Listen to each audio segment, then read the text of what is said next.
Sa isang malamig na umaga, habang nakatayo ako sa harap ng salamin, bihis na bihis sa aking puting trahe de boda, ramdam ko ang bigat ng aking damdamin.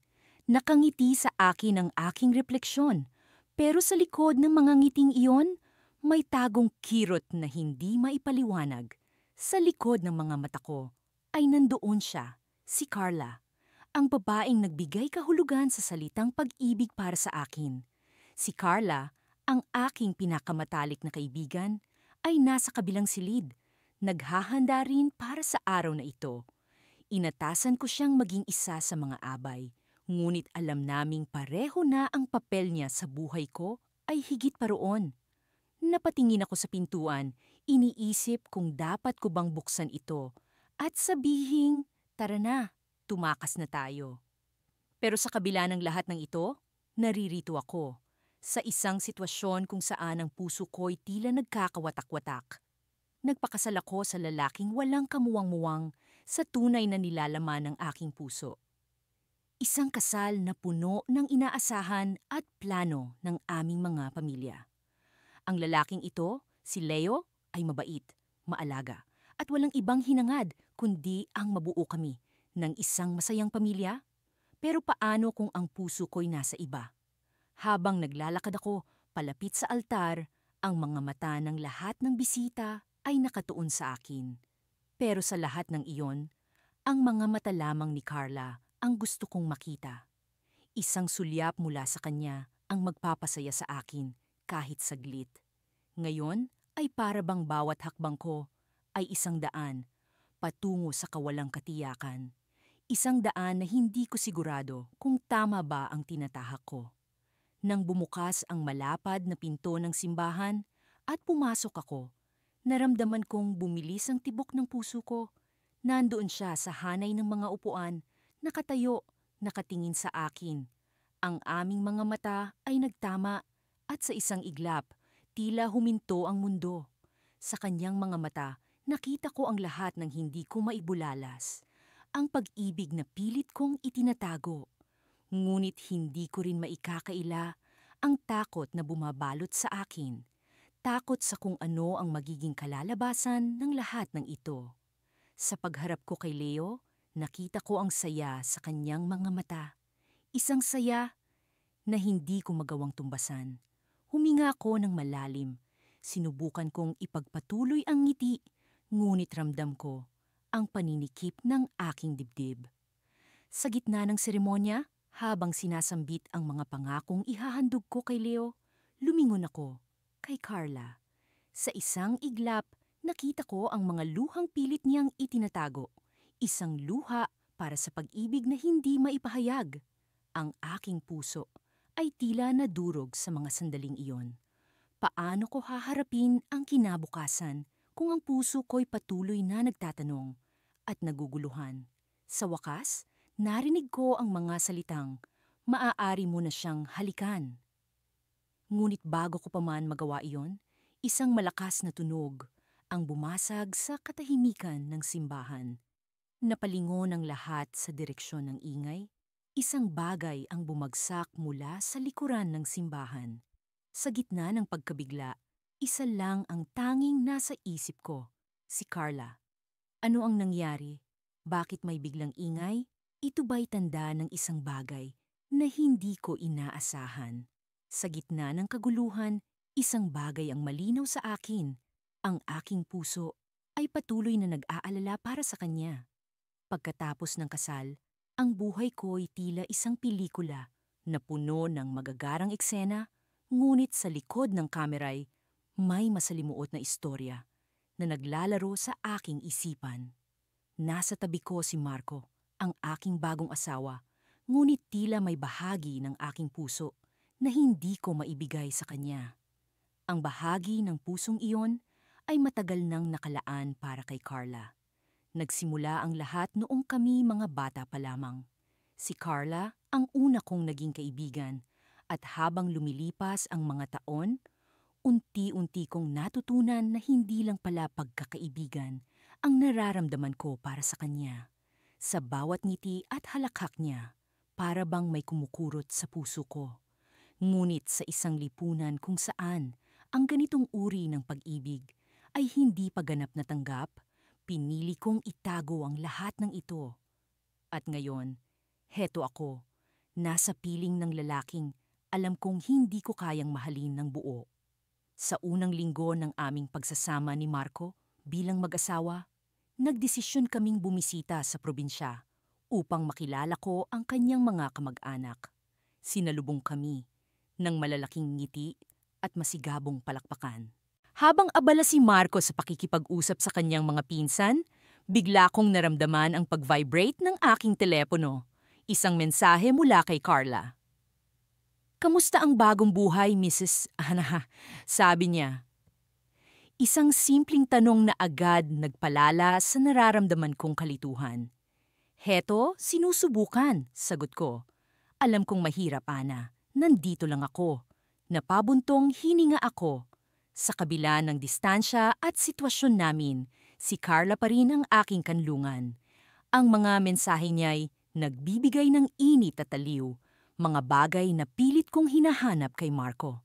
Pagbalik namin sa lungsod, nagpasya akong makipagkita kay Carla. Hindi ko maipaliwanag ang saya at kaba na nararamdaman ko habang papalapit na ako sa aming tagpuan. Sa isang maliit na kafe, nakita ko siyang nakaupo sa paborito naming sulok. Nang magtama ang aming mga mata, hindi ko mapigilang namang ngumiti. Ang simpleng pagkikita naming iyon ay tila bumubuhay sa puso kong tila nawawalan na ng sigla. "Na-miss kita," sabi niya sabay yakap. Ang yakap na iyon ay tila nagbigay sa akin ng lakas na harapin ang lahat ng gulo sa aking isipan. "Na-miss din kita," buong katapatan kong sagot. Habang nag-uusap kami, parang walang nagbago. Tila kahapon lang nang huli kaming nagkasama ng ganito. Ang kwento namin ay puno ng mga halakhak at alaalang hindi ko kayang ipagpalit.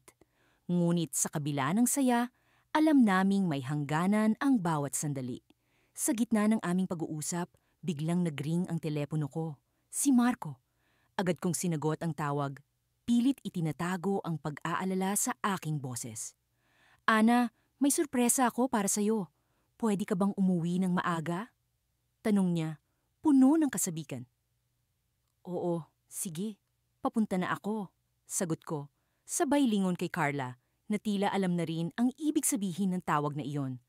Nagpaalam ako kay Carla, ngunit bago ako umalis, hinawakan niya ang kamay ko. "Ana, kahit ano pa ang mangyari, nandito lang ako para sa'yo," sabi niya, puno ng pangunawa at pagmamahal. Nang makauwi ako, sinalubong ako ni Marco ng isang sorpresa. Isang maliit na salusalo sa aming bahay, kasama ang mga kaibigan at pamilya. Sa gitna ng kasiyahan, hindi ko mapigilan ang pag-iisip kay Carla. Habang abala ang lahat sa pagdiriwang, lumabas ako saglit upang magpahangin. Sa ilalim ng malamlam na ilaw ng buwan, nagmuni-muni ako. Dito ko naisip na hindi ko kayang ipagpatuloy ito. Hindi ko kayang ipagpatuloy ang kasinungalingang ito kay Marco, lalo na kay Carla, at higit sa lahat, sa aking sarili. Ngunit bago ko pa man masabi ang aking desisyon, biglang bumukas ang pinto at lumabas si Marco. May dalang isang sobre.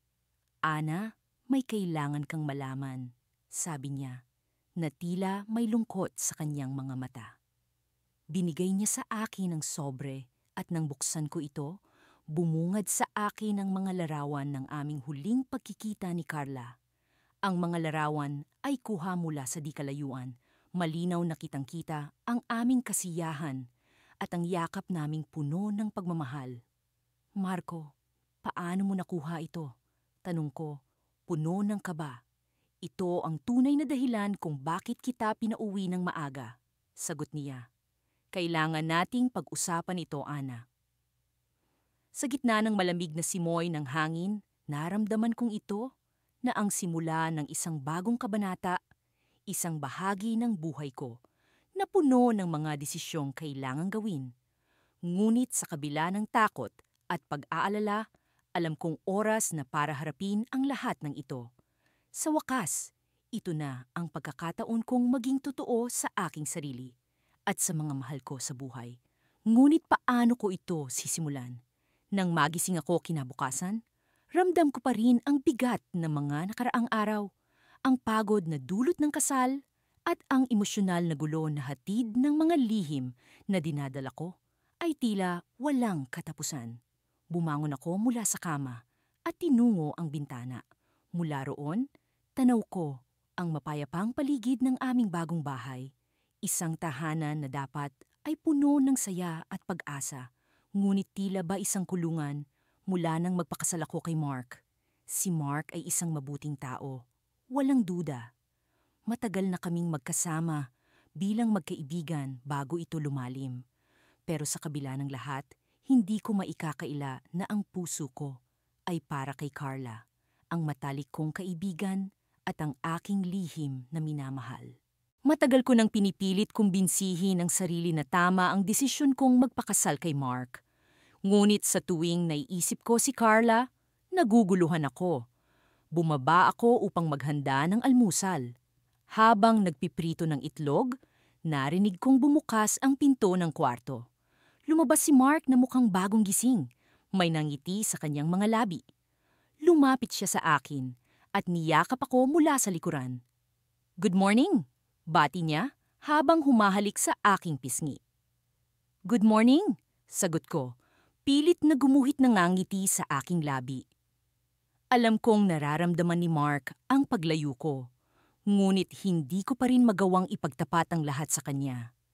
Pagkatapos ng almusal, nagpaalam si Mark na pupunta sa opisina. Naiwan akong mag-isa sa bahay, kasama ang aking mga iniisip. Binuksan ko ang aking telepono at tiningnan ang mga mensahe. Isa sa mga ito ay mula kay Carla. "Ana, pwede ba tayong magkita mamaya? Kailangan kitang makausap," ang sabi niya. Ramdam ko ang bigat ng kanyang mensahe. May mga pagkakataong gusto kong umiwas, ngunit hindi ko rin kayang talikuran si Carla. Siya ang tanging nakakaintindi sa akin ng lubos. Nagdesisyon akong pumunta sa aming paboritong kafe kung saan madalas kaming mag-usap ni Carla. Nang makita ko siya, nakaupo siya sa isang sulok at tila malalim ang iniisip. Nang makita niya ako, agad siyang ngumiti, ngunit may kirot sa kanyang mga mata. "Ana," bungad niya, "salamat at pumunta ka." "Anong nangyari, Carla? Mukhang seryoso ang gusto mong pag-usapan," tanong ko habang umuupo sa kanyang harapan. Nag-aalangan siya saglit bago nagsalita. "Ana, alam kong mahirap ito para sa ating dalawa, pero kailangan nating harapin ang totoo. Hindi na natin pwedeng itago ang nararamdaman natin. Mahal kita at mahirap para sa akin na makita kang nasasaktan." Ramdam ko ang pangingilid ng luha sa aking mga mata. "Carla, alam kong mali ito, pero hindi ko rin kayang mawala ka. Hindi ko alam ang gagawin ko." Hinawakan niya ang aking kamay ng mahigpit. "Ana, may iniisip akong solusyon. Pumunta tayo sa ibang lugar, lumayo tayo. Magpakalayo-layo tayo at magsimula ng panibagong buhay." Nagulat ako sa kanyang sinabi. "Pero paano si Mark? Paano ang mga pamilya natin? Hindi ganun kadali ang lahat ng ito, Carla." "Alam ko," sagot niya, "pero hindi ko na kayang itago ang nararamdaman ko. Gusto kong makasama ka, kahit saan, kahit kailan." Habang nag-uusap kami, hindi ko maiwasang isipin kung gaano katotoo ang kanyang mga salita. Pero sa kabila ng lahat, may parte sa akin na nagdadalawang isip. Hindi ko alam kung kaya kong talikuran ng lahat para lamang sa sarili kong kaligayahan. Habang pauwi ako, hindi ko maiwasang isipin ang mga sinabi ni Carla. Napakaraming bagay ang kailangan kong isaalang-alang. Ngunit sa pagdating ko sa bahay, isang sorpresa ang bumungad sa akin. Pumasok ako sa sala at nakita ko si Mark na nakaupo sa sofa. May hawak na envelope. "Ana, may kailangan akong ipakita sa'yo," sabi niya habang iniaabot sa akin ang envelope. Bumilis ang tibok ng puso ko. Dahan-dahan kong binuksan ang envelope at nakita ang mga larawan namin ni Carla. Mga litrato mula sa mga nakaraang pagkikita namin. Gulat at takot ang bumalot sa akin. Ana, alam ko ang lahat, sabi ni Mark. Ang kanyang boses ay puno ng sakit. Matagal ko nang nararamdaman na may iba. Ngayon ko lang nakumpirma. Hindi ko alam ang isasagot. Napuno ng kaba at guilt ang puso ko. Ang takot na mawala si Carla at ang posibilidad na masira ang lahat ay tila nagdudumilat sa akin ng sabay-sabay. Mark, I'm sorry.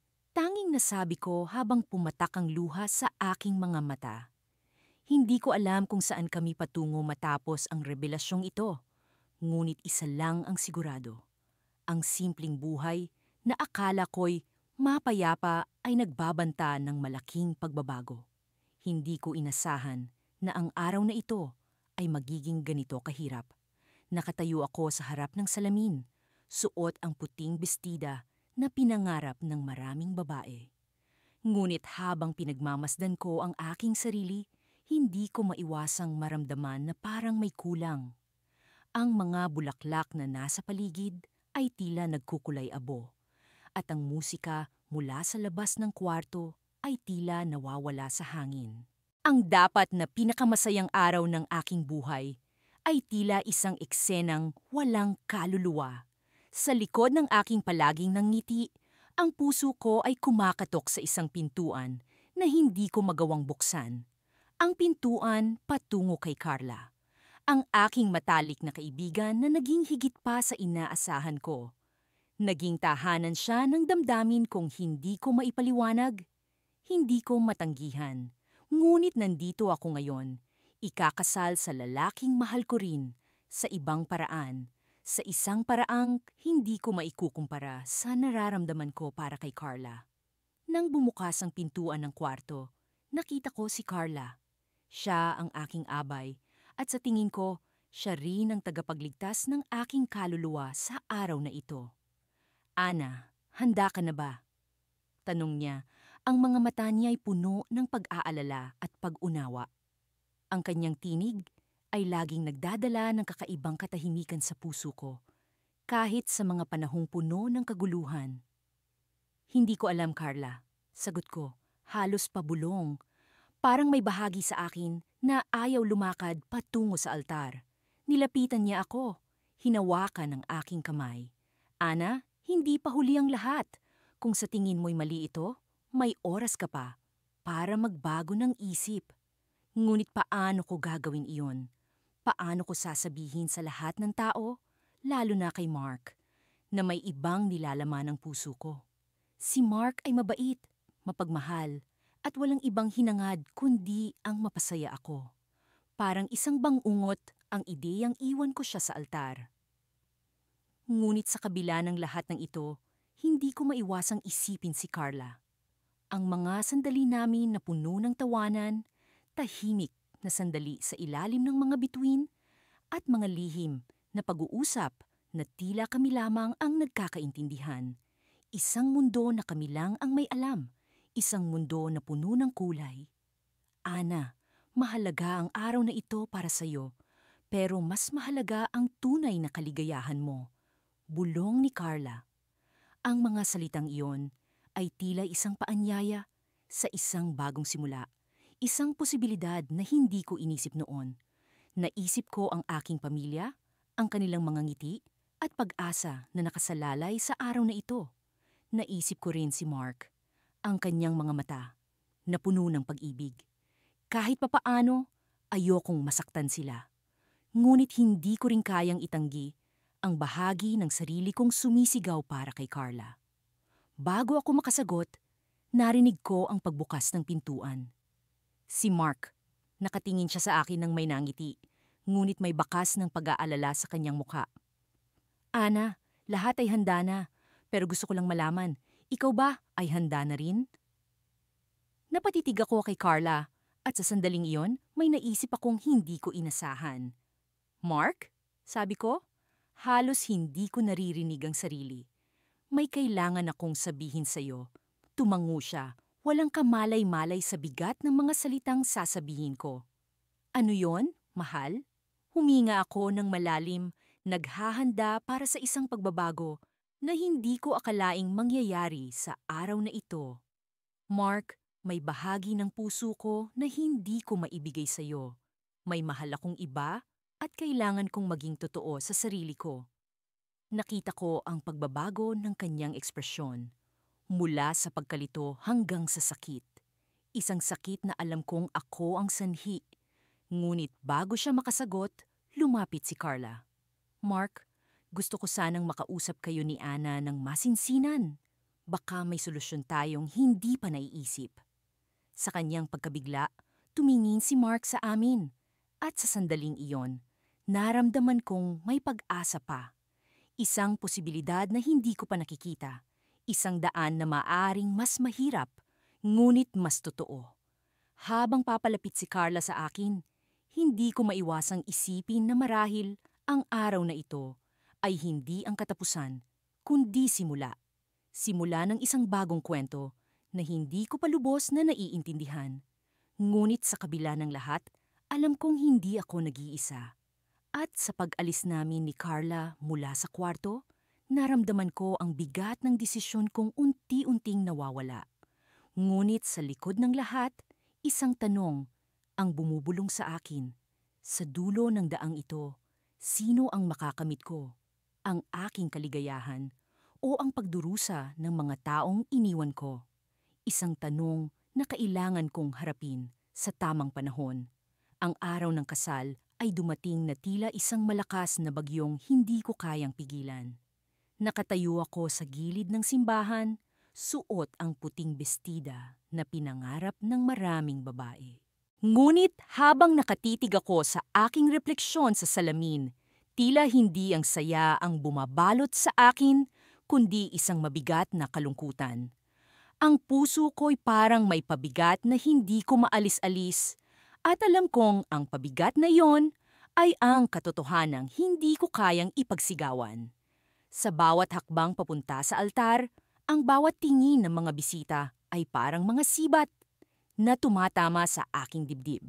Lahat ay nag-akala na ito ang pinakamaligayang araw sa buhay ko, ngunit hindi nila alam ang tunay kong nararamdaman. Ang tanging nagpapagaan sa akin ay ang presensya ni Carla. Nakaupo siya sa ikatlong hilera. Nakangiti, ngunit may kalungkutan sa kanyang mga mata. Habang naglalakad ako, bumabalik sa akin ang mga alaala ng aming mga sandali ni Carla. Ang mga halakhak namin sa mga kapehan, ang mga yakap na puno ng pag-ibig, at ang mga halik na puno ng pangako. Mga alaala na hindi ko kayang kalimutan, kahit pa gaano ko pa pilit na itago.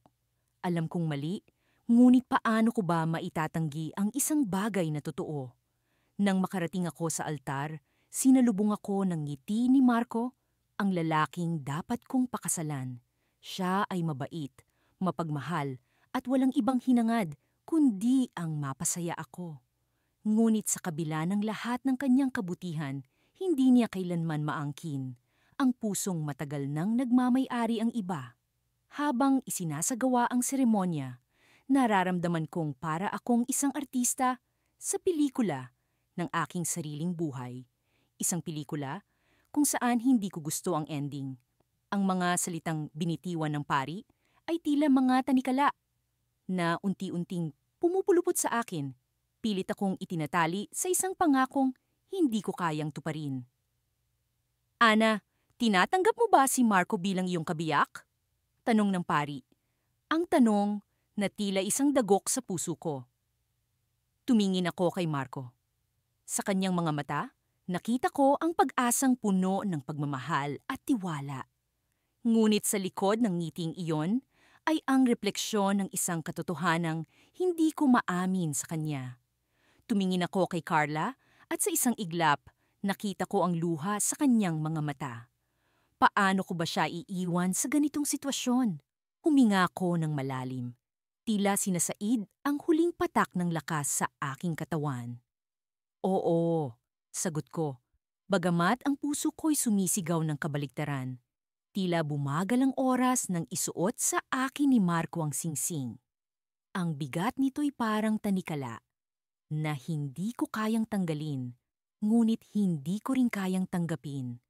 Nang matapos ang seremonya, nagpalakpakan ang mga bisita, ngunit sa loob ko'y nagkakagulo ang aking damdamin. Sa gitna ng kasiyahan, lumapit sa akin si Carla.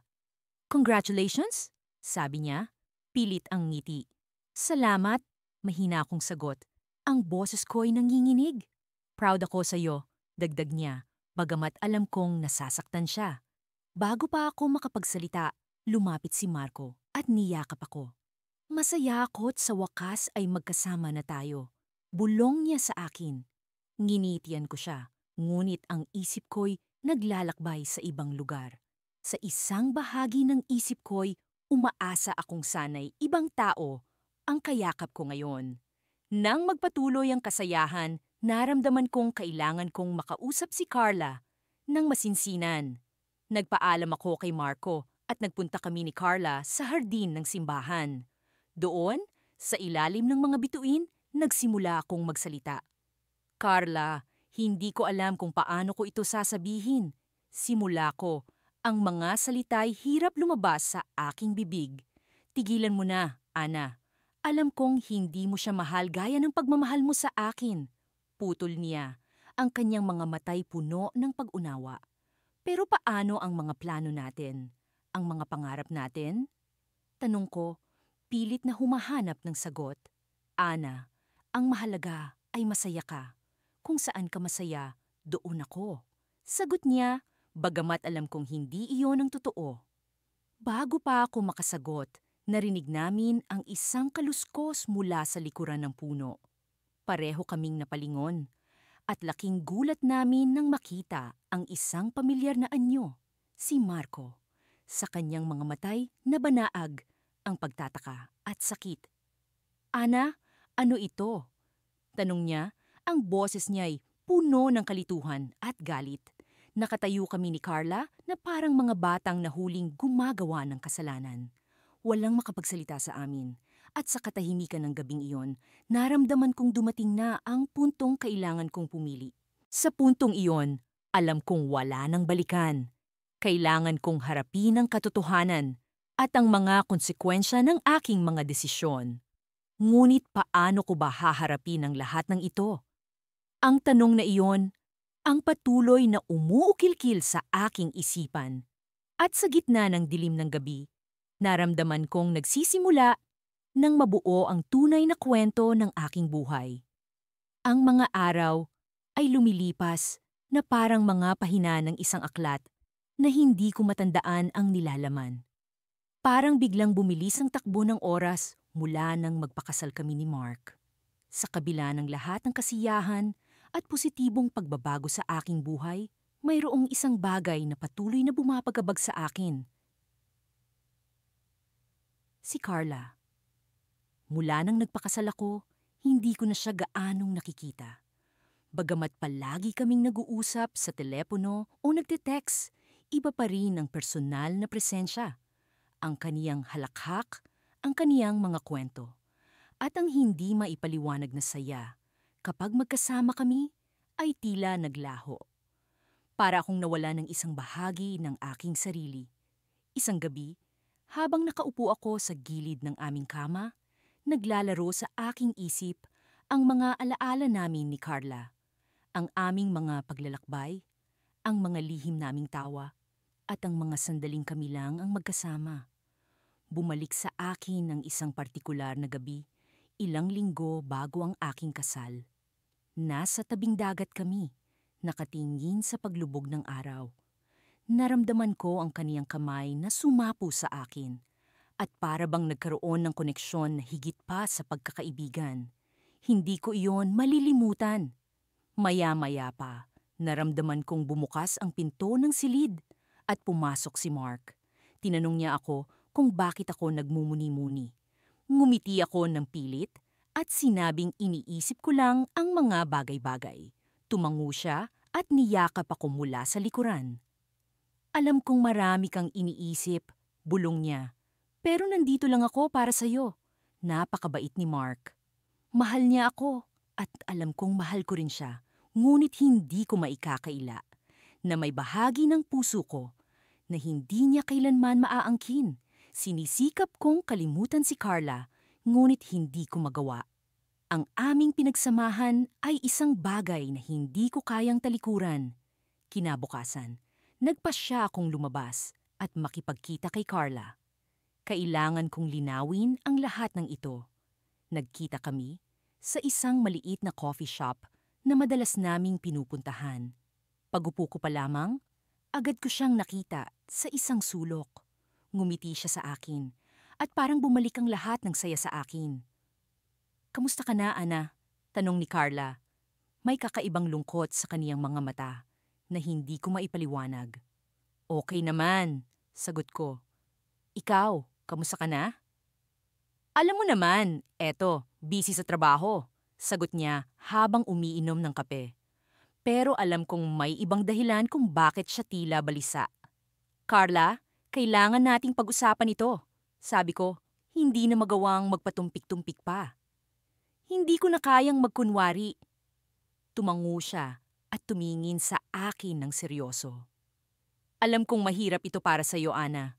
Pero kailangan nating tanggapin na magkaibang mundo na tayo ngayon."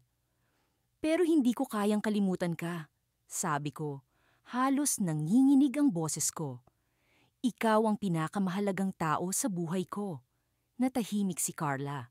Hindi ko alam kung ano ang iniisip niya, hanggang sa tumingin siya sa mga mata ko at sinabi, "Ana, may gusto akong ipagtapat sa iyo." Naging kabado ako sa kaniyang sinabi. "Ano yon?" "Buntis ako," sabi niya. Halos malaglag ako sa kinauupuan ko. Hindi ko alam kung paano ko iyon tatanggapin. "Ano? Paano nangyari yon?" "Kinausap ko si Jake, yung dati kong boyfriend. Nagsimula ulit kaming magkita matapos ang kasal mo. Hindi ko rin ito inaasahan." Paliwanag niya, halatang may halong kaba sa kaniyang boses. Parang biglang bumagal ang oras. Hindi ko alam ang sasabihin o ang mararamdaman. Ang babaeng mahal ko ay magkakaroon na ng anak sa iba. Sa sandaling iyon, naisip ko kung ano ang pwesto ko sa buhay niya. "Ana, mahal kita," biglang sabi ni Carla. "Pero kailangan kong gawin ito. Kailangan kong subukan ang buhay na ito. Hindi lang para sa akin, kundi para sa magiging anak ko rin." Nang marinig ko iyon, naramdaman kong tila may kumurot sa aking puso. Alam kong ito na ang tamang panahon para pakawalan si Carla, ngunit hindi ganoon kadali. Tumango ako, pilit na ngumingiti, kahit alam kong hindi iyon aabot sa aking mga mata. "Masaya ako para sa'yo," sabi ko, kahit na hindi ko ito lubusang nararamdaman. Nang maghiwalay kami ng araw na iyon, pakiramdam ko ay may pumasok na kakaibang katahimikan sa aking buhay. Alam kong hindi na magiging tulad ng dati ang lahat. Ngunit sa kabila ng lahat ng ito, alam kong kailangan kong magpatuloy para sa akin at para kay Mark. Sa pag-uwi ko ng bahay, nakita kong naroon si Mark, naghahanda ng hapunan. Lumapit ako sa kanya at niyakap siya ng mahigpit. Naramdaman kong kailangan kong ipaglaban ang relasyong meron kami. Ngunit sa likod ng aking isipan, isang tanong ang patuloy na bumabagabag sa akin. Ang tanong na hindi ko kayang sagutin. Paano kung nagkamali ako ng desisyon? Sa bawat hakbang na aking ginagawa papunta sa altar, ramdam ko ang bigat ng bawat hakbang na tila bumabalot sa aking puso. Lahat ng mata ay nakatuon sa akin, nag-aabang sa pagdating ng bride na puno ng saya at pag-asa para sa kinabukasan. Ngunit sa loob-loob ko, isang matinding kalungkutan ang bumabalot sa akin. Isang lihim na kailanmay hindi pwedeng malaman ng iba. Si Carla, ang aking matalik na kaibigan, ang tanging nakakaalam ng lahat. Sa kabila ng kanyang ngiti mula sa hanay ng mga bisita, kita ko sa kanyang mga mata ang parehong sakit na aking nadarama. Naaalala ko ang mga gabing magkasama kaming nag-uusap sa ilalim ng mga bituin, ang mga sandaling puno ng mga pangarap na tila ba walang hanggan. Sa bawat halakhak at yakap, unti-unting nahulog ang aking loob sa kanya. Ngunit sa mundong ito, na puno ng mga inaasahan at pamantayan.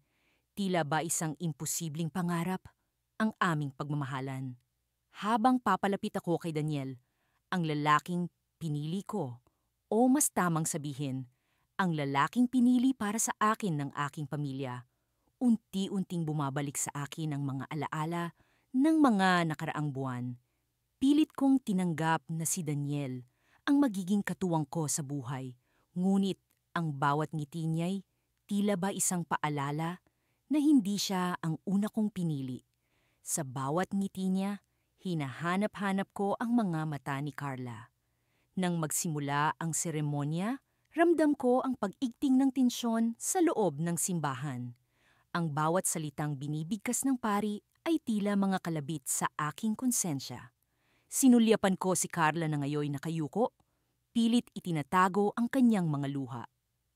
Gusto kong tumakbo sa kanya, yakapin siya at sabihin sa kanyang siya pa rin ang laman ng puso ko. Pero paano na ang mga plano ng aming pamilya? Paano ko haharapin ang kahihiyan? Habang papalapit na ang oras ng aming pagsumpaan, tila ba nagkaroon ng sariling buhay ang aking mga paa. Unti-unti akong umatras, ramdam ang kaba at pag-aalinlangan. Kita ko ang pagkabigla sa mga mukha ng mga bisita, ngunit mas nangingibabaw ang pangamba at pag-asa sa mga mata ni Carla. Gusto kong sumigaw at ipahayag ang tunay kong nararamdaman, ngunit tila ba natutuyo ang aking lalamunan sa takot. Sa wakas, bumitaw si Daniel sa pagkakahawak sa aking kamay. Isang tanong ang naglalaro sa kanyang mga mata. "Ana, ayos ka lang ba?" Tanong niya, puno ng pag-aalala. Bago pa man ako makasagot, isang malakas na kalabog ang pumuno sa simbahan. Lahat ay napatingin sa likuran kung saan naroon si Carla, nakahandusay sa sahig, nawalan ng malay. Nagkagulo ang lahat at sa gitna ng kaguluhan, natagpuan ko ang sarili kong tumatakbo patungo kay Carla. Pinilit kong gisingin siya. Nanginginig ang aking mga kamay sa takot at pangamba. Lahat ng tao ay nakapalibot sa amin, nagtataka at nag-uusap-usap. Ngunit sa mga sandaling iyon, wala na akong pakialam sa mga sasabihin na nila. Ang tanging mahalaga ay si Carla. Unti-unting dumilat si Carla at sa kanyang mga mata ay may mga luhang pumapatak. "Ana," mahina niyang bulong, "patawarin mo ako." Hindi ko matiyak kung ano ang kanyang ibig sabihin, ngunit sa mga sandaling iyon, alam kong may mas malalim pang dahilan kung bakit nangyari ang lahat ng ito. Bago pa man ako makapagtanong, isang kamay ang marahang pumisil sa aking balikat. Si Daniel, nakatingin sa akin na puno ng pag-unawa at pagtanggap. "Ana," mahina niyang sabi, "kung siya ang pipiliin mo, tatanggapin ko. Ang mahalaga ay ang kaligayahan mo." Sa kanyang mga salita, tila ba nabunutan ako ng tinik. Ngunit kasabay nito, isang bagong takot ang bumalot sa akin. Habang pilit kong inaangat si Carla, naramdaman kong may kumakalabit sa aking bulsa. Isang maliit na papel ang laman nito. Isang sulat mula kay Carla na isinuksok niya bago magsimula ang seremonya. Nanginginig ang aking mga kamay habang binubuksan ito. Ngunit bago ko pa man mabasa, isang sigaw ang pumuno sa simbahan. May sunog sa labas. Sigaw ng isa sa mga bisita. At ang lahat ay nagkagulo. Sa gitna ng kaguluhan, hawak ang sulat ni Carla.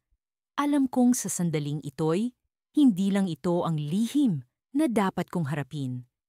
May mga bagay na hindi ko pa nalalaman. Mga bagay na maaaring tuluyang magbago sa aking buhay. Ngunit sa kabila ng lahat, alam kong ito na ang tamang oras para ipaglaban ang tunay kong nararamdaman. At sa mga susunod na sandali, isang desisyon ang dapat kong gawin. Isang desisyon na maaring magdala sa akin sa bagong simula o sa wakas ng lahat. Sa araw-araw na lumilipas, tila lalo lamang lumalalim ang sugat sa puso ko. Nasa akin na ang lahat ng maaaring hilingin ng isang babae. Isang mapagmahal na asawa, marangyang tahanan, at isang buhay na puno ng kasayahan sa panlabas. Ngunit sa likod ng mga ngiti at kasiyahang ito, may isang bahagi ng puso kong pinipilit kong itago. Isang bahagi na para kay Carla lamang. Isang umaga, habang nagkakape kami ni Leo sa aming balkonahe, napansin kong tila wala siya sa sarili. May iniisip ka ba? Tanong ko, pilit na itinatago ang kaba sa dibdib ko. Baka kasi nahalata na niya ang lumalalim kong pagkabalisa. Umiling siya at ngumiti. Wala naman, mahal. Medyo pagod lang siguro sa trabaho. Ngunit alam kong may iba. May kutob akong may nalalaman siya, pero pinili kong manahimik. Sa mga oras na iyon, pumalik sa akin ang mga alaala ng gabing huli kaming nagkita ni Carla.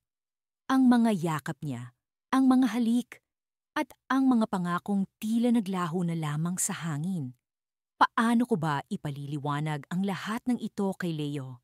Paano ko sasabihin sa kanya na ang puso ko'y hindi kailanman naging kanya ng buo? Sa gitna ng aking pagmumuni-muni, biglang nagring ang aking telepono. Si Carla. Hindi ko alam kung dapat ko ba itong sagutin, ngunit sa huli, nanaig ang damdamin ko.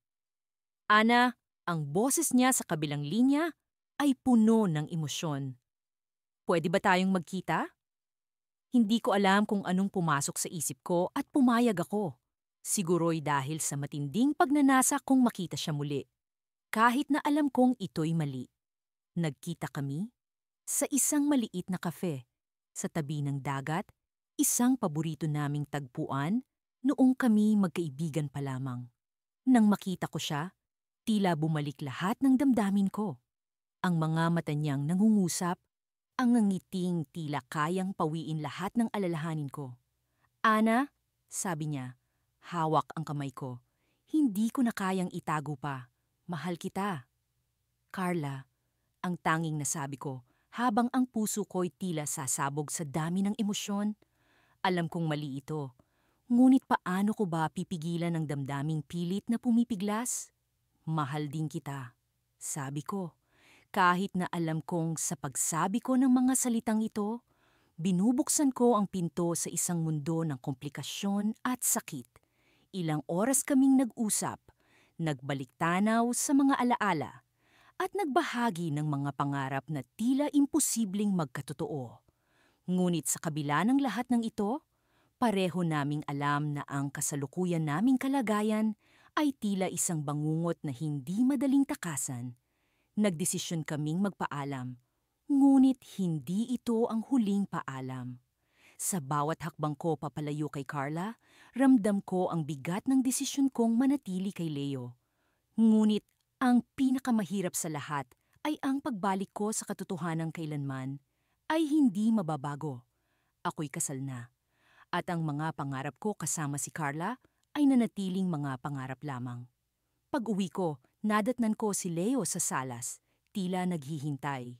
Ana, sabi niya, ang boses niya'y puno ng lungkot.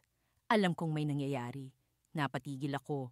Hindi ko alam kung paano magsisimula. Leo? Inamin sa akin ni Carla ang lahat, sabi niya. Tumawag siya sa akin kanina. Parang gumuho ang mundo ko sa mga oras na iyon. Hindi ko alam kung dapat kong ikagalit o ikatuwa ang ginawang iyon ni Carla. Pero isa lang ang malinaw. Wala na akong maitatago. Leo, patawarin mo ako. Ang tanging nasabi ko habang ang mga luhay nag-uunahang bumagsak sa pisngi ko. Ana, mahal kita. Pero mahalaga rin sa akin ang katotohanang hindi kita kayang gawing masaya. Sagot niya, bakas ang sakit sa kanyang mga mata. Kung siya ang makapagpapasaya sa iyo, handa akong bumitaw. Ang mga salitang iyon ay parang isang kutsilyong tumarak sa puso ko. Hindi ko inasahan na magiging ganito ang lahat. Ang mga mata ni Leo ay puno ng pag-unawa. Ngunit sa likod nito ay may pighati na hindi ko kayang sukatin. Nang gabing iyon, habang nakahiga ako sa tabi ni Leo, isang tanong ang patuloy na bumabagabag sa akin. Kaya ko bang iwan si Leo para sa isang pag-ibig na walang kasiguraduhan? At sa kabila ng lahat, naroon ang isang tanong na hindi ko pa rin mahanapan ng sagot. Sino nga ba talaga ang pipiliin ko? Sa mga oras na yon, napagtanto kong hindi ko kayang ipagpatuloy ang pagsisinungaling. Kailangan kong gumawa ng desisyon at alam kong anumang desisyon ang gawin ko'y may kapalit na sakit. Ngunit isa lang ang malinaw. Hindi ko kayang ipagpatuloy ang ganitong sitwasyon. Kailangang may magbago at kailangan kong harapin ang kinabukasan kahit gaano man ito kahirap. At doon, sa kalagitnaan ng gabi, habang tahimik kong pinagmamasdan si Leo na natutulog, isang desisyon ang nabuo sa isipan ko. Kailangan kong piliin ang daan na magpapalaya sa puso ko. Ngunit paano kung sa pagpiling ko ng kalayaan ay mawala ang lahat sa akin? Ang araw ng kasal ko ay dumating na. Ang mga bulaklak, ang mga ilaw, at ang mga ngiti ng mga bisita ay tila nagliwanag sa buong paligid. Ang bawat hakbang ko papunta sa altar ay tila mabagal na pelikula sa aking isipan. Ang puting damit ko'y parang isang simbolo ng bagong simula. Ngunit sa loob-loob ko, ang lahat ay tila isang malaking pagkukunwari. Si Carla ay naroon, nakatayo sa likod ng mga hilera ng mga bisita. Ang mga mata niya ay tila nagsusumamo, nagpapahayag ng mga salitang hindi mabigkas. Pinigil kong huwag tumingin sa kanya ng matagal dahil alam kong baka hindi ko kayanin. Ang puso ko'y tila nahahati sa dalawa, isa para kay Mark, ang lalaking pakakasalan ko, at isa para kay Carla, ang babaeng tunay na mahal ko. Habang naglalakad ako sa gitna ng simbahan, bumalik sa akin ang mga alaala ng mga sandaling pinagsaluhan namin ni Carla. Ang mga gabi ng pagtawa at pag-iyak, ang mga lihim na tagpuan sa ilalim ng mga bituin, at ang mga pangarap na binuo naming dalawa. Alam ko kung gaano ito kasakit kay Carla, at sa bawat hakbang palapit kay Mark, dama ko ang unti-unting pagkabiyak ng puso ko. Dumating na ang oras na magsalita ng mga pangako. Habang binibigkas ni Mark ang kanyang mga salita ng pag-ibig at katapatan, naramdaman ko ang bigat ng mga salitang iyon. Hindi ko maiwasang magtanong sa sarili ko, ito ba ang talagang gusto ko? Ngunit sa likod ng lahat ng ito, may bahagi sa akin na nagsasabing ito ang tamang gawin para sa pamilya ko, para sa mga tao sa paligid ko. Nang oras na para ako naman ang magsalita ng aking mga pangako, naramdaman ko ang pag-aalinlangan. Ang mga mata ni Carla ay tila nakakulong sa akin at ang mga salita ko'y tila hindi makalabas. Ngunit kailangan kong magpatuloy. Mark, simula ko, pinapangako kong mamahalin kita at magiging tapat sa'yo. Ngunit sa kaloob-looban ko, may boses na sumisigaw ng ibang pangalan. Sa mga sumunod na oras ng kasal, tila ako'y naglalakad sa ulap. Ang mga pagbati, mga yakap, at mga halik mula sa pamilya at mga kaibigan ay parang isang malayong tunog na hindi ko maabot. Ang ngiti ko ay hindi umaabot sa aking mga mata. At iyon ay hindi nakaligtas kay Carla. Alam kong nararamdaman niya ang pagdurusa ko dahil siya rin ay nagdurusa. Sa gitna ng kasiyahan, nagdesisyon akong magtungo sa isang tahimik na sulok ng venue. Ang mga ilaw ng lungsod ay kumikislap mula sa di kalayuan at ang malamig na hangin ng gabi ay parang isang yakap na nagbigay sa akin ng kaunting ginhawa. Doon, sa lilim ng mga puno, narinig ko ang pamilyar na boses ni Carla. "Ana," ang sabi niya, puno ng damdamin. Hindi ko kayang hindi lumingon. Ang mga mata niya ay puno ng luhang pilit niyang itinatago. "Mahal kita," dagdag pa niya. Ang mga salitang iyon ay tila isang kutsilyong tumagos sa puso ko. Alam ko, sagot ko, habang ang mga luha ko'y nag-uunahang bumagsak. Mahal din kita. Sa sandaling iyon, alam kong naging alipin kami ng aming mga puso. Ang pag-ibig namin ay parang isang lihim na hindi dapat malaman ng iba, ngunit masilayan pa rin. Kahit sa mga anino ng mga puno sa gabing iyon, alam kong hindi tama. Ngunit hindi ko rin kayang itanggi. Biglang dumating si Mark, hinahanap ako mula sa loob. Nagmadali akong punasan ang mga luha ko at nagpakita ng ngiti. "Nandito ka lang pala," sabi niya, at hinalikan ako sa pisngi. Ang mga mata ni Carla ay bumalik sa kanyang dating maskara ng kasayahan. Ngunit alam kong sa kaloob-looban niya'y may kirot na hindi maipaliwanag. Habang bumabalik kami ni Mark sa loob ng venue, naramdaman kong may bumagsak mula sa bulsa ng aking damit. Yumuko ako para pulutin ito. Isang maliit na papel na naglalaman ng mensahe mula kay Carla. "Hindi pa ito ang katapusan, Ana." Ang nakasulat. "Nandito lang ako, naghihintay." Ang mga salitang iyon ay nag-iwan sa akin ng isang katanungan. Handa ba akong talikuran ang lahat para sa pag-ibig na ito? Sa gitna ng kaguluhan ng pag-iisip, isang bagay ang alam ko. Hindi ko pa kayang isara ang kabanatang ito ng buhay ko. At sa bawat hakbang pauwi mula sa resepsyon, alam kong isang araw, magkakaroon kami ni Carla ng pagkakataong ipaglaban ang aming pag-ibig kahit gaano pa ito kasalimuot. Ang malamig na hangin ng Disyembre ay dumampi sa aking balat habang nakatingin ako sa malawak na karagatan mula sa balkonahe ng aming bagong tahanan. Sa likuran ko, naririnig ko ang mga tunog ng kasiyahan mula sa mga bisita, ang halakhakan at kalansing ng mga baso, tanda ng isang bagong yugto ng buhay ko kasama si Marco. Ngunit sa kabila ng saya, tila may mabigat na pasaning nakadagan sa aking puso. Nagsimula akong maglakad palayo sa ingay, patungo sa isang tahimik na sulok ng hardin. Doon ko nakita si Carla, nakaupo sa isang bench, tila malalim ang iniisip. Agad akong naupo sa tabi niya at saglit kaming nagkatitigan. Ang mga mata niya'y puno ng damdamin at sa isang iglap, bumalik lahat ng alaala namin na magkasama. "Ana," bulong niya, halos hindi marinig dahil sa ingay ng mga alon. "Kumusta ka?" "Narito," sagot ko. Pilit na ngumiti, kahit na alam kong hindi nito maitatago ang lungkot ko. Nagpakasal ako sa lalaking hindi ko tunay na mahal. Tumango siya at dama ko ang bigat ng kanyang pag-unawa. "Alam kong mahirap ito para sa'yo. Pero nandito ako, palagi," sabi ni Carla, hawak ang kamay ko na tila nagbibigay ng lakas. "Carla, mahal kita." Sabay na salin ng luha sa aking mga mata. Pero hindi ko kayang iwan si Marco. Alam mong hindi ko kayang sirain ang tiwala niya. "Alam ko," sagot niya, at naramdaman kong pinipigilan din niya ang pagpatak ng luha. Ngunit hindi ko rin kayang mawala ka. Nagpatuloy kami sa pag-uusap, bawat salita'y puno ng pang-ungulila at pag-asa. Ang aming mga puso'y nakatali sa mga pangakong hindi maitatatwa, ngunit sa isang sulyap, alam naming hindi ito sapat. Ako'y nakapasok na sa isang kasunduan na hindi ko na matatakasan.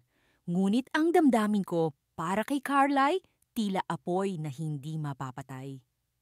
"Ana," wika ni Carla, binalingan ako ng seryosong tingin. "May kailangan akong sabihin sa'yo." Nabaling ang atensyon ko sa kanya, sabik na marinig ang susunod niyang sasabihin. "Ano yon?" "Mag-abroad ako," anya, at agad na bumagsak ang mundo ko. Kailangan ko ring magpatuloy kahit mahirap. Namutla ako sa narinig. "Kailan mo pa ito napagdesisyunan?" "Matagal na," sagot niya, at doon ko napagtanto kung gaano siya katapang at kasakit ito para sa kanya. "Pero kailangan natin ng espasyo, Ana. Baka sa paglayo ko, mas mahanap natin ang mga sagot." Niyakap ko siya ng mahigpit, hindi alintana ang mga luhang dumadaloy sa aking mga pisngi. "Ayokong mawala ka, Carla. Hindi mo ako mawawala." Aniya, bumitaw siya ng kaunti upang magtama ang aming mga mata. "Ang pag-ibig ko sa'yo ay hindi mawawala kahit gaano pa tayo kalayo." Sa aming pagyakap, naramdaman ko ang kakaibang tibok ng puso ko. Isang bahagi ko ang nagsasabing tama si Carla, na baka sa paglayo niya, ay mas mahanap namin ang aming mga sarili. Ngunit ang isang bahagi ko'y nagwawala, ayaw paawat sa pagnanais na manatili siya sa tabi ko. Habang nag-uusap kami, ang mundo sa paligid ay tila bumagal. Ang bawat sandali ay naging mahalaga, bawat salita'y may dalang lungkot at pag-asa. Sa kabila ng sakit, naroon pa rin ang pag-asang isang araw ay magkakaroon kami ng pagkakataon. Ngunit hindi ko rin maiwasang magtanong sa sarili ko, ano ang mangyayari sa amin ni Marco? Kaya ko bang ipagpatuloy ang buhay kasama siya habang ang puso ko'y nasa ibang tao? At paano kung sa pag-alis ni Carla, tuluyan na siyang mawala sa akin? Dumating ang oras na kinailangan na naming bumalik sa loob. Sa paglakad namin pabalik, nakaramdam ako ng kakaibang kaba sa aking dibdib. Para bang may isa pang bagay na magbabago sa gabing ito. Pagdating sa loob, sinalubong kami ng masiglang mga bisita at si Marco na masaya akong hinalikan sa pisngi. "Saan ka nang galing?" tanong niya, puno ng pagmamahal. "Nagpahangin lang," sagot ko. Pilit na itinatago ang bigat sa aking dibdib.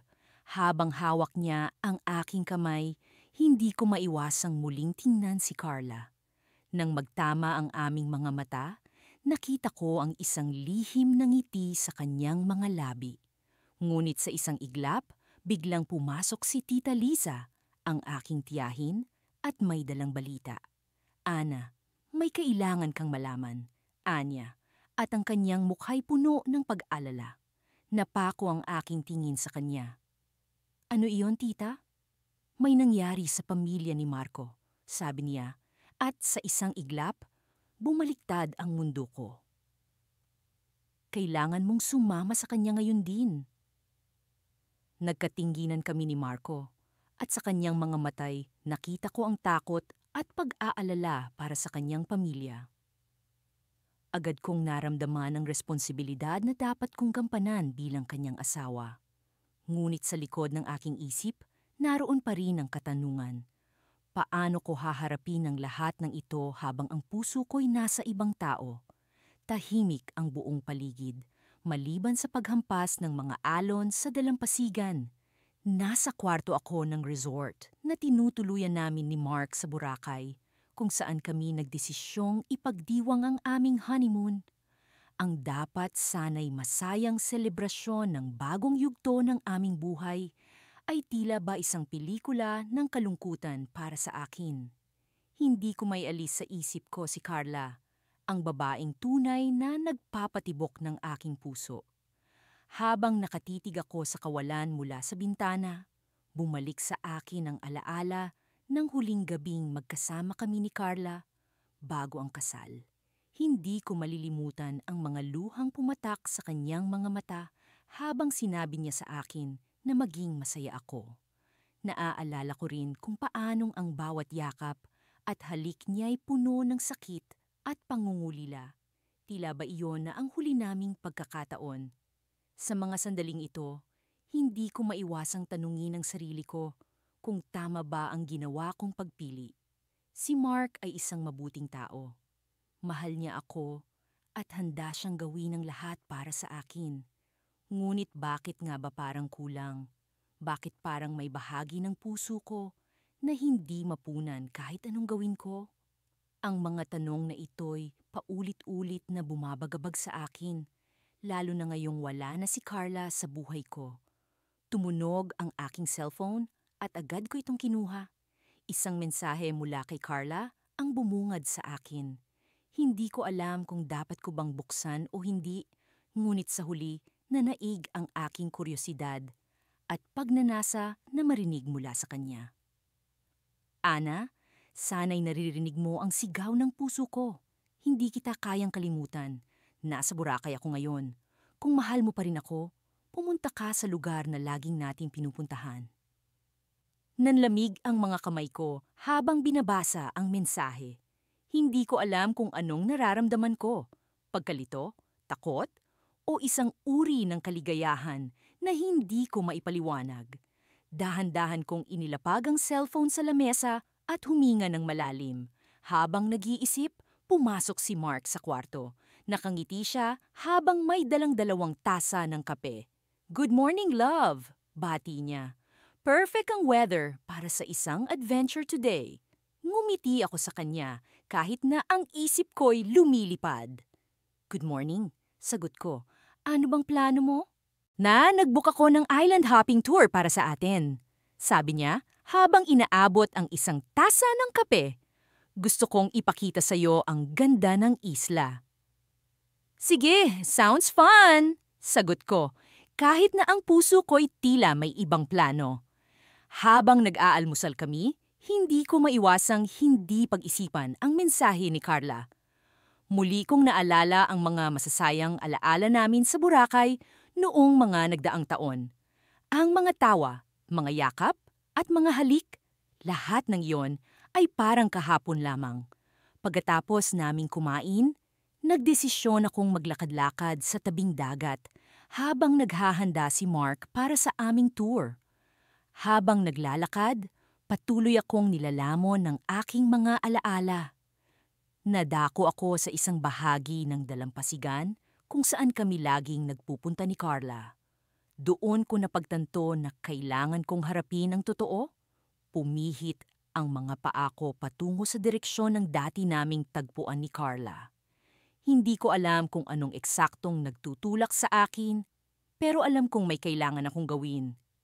Habang papalapit ako sa lugar, nakita ko ang isang pamilyar na silweta.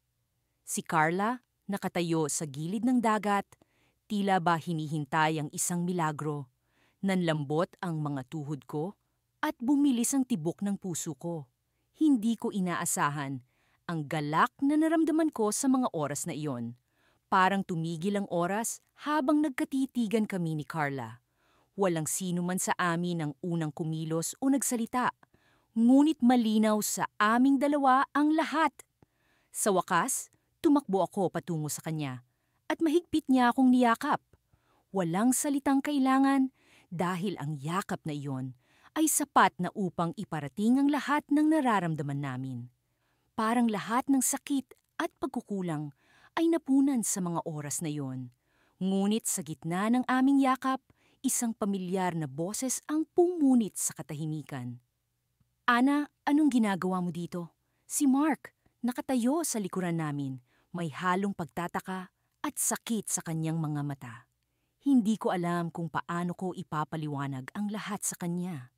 Ang alam ko lang, sa sandaling iyon, ay kailangan kong piliin ang pag-ibig na tunay na nagpapaligaya sa akin. Kahit na ito'y nangangahulugang masaktan ang isa pang taong mahalaga sa akin.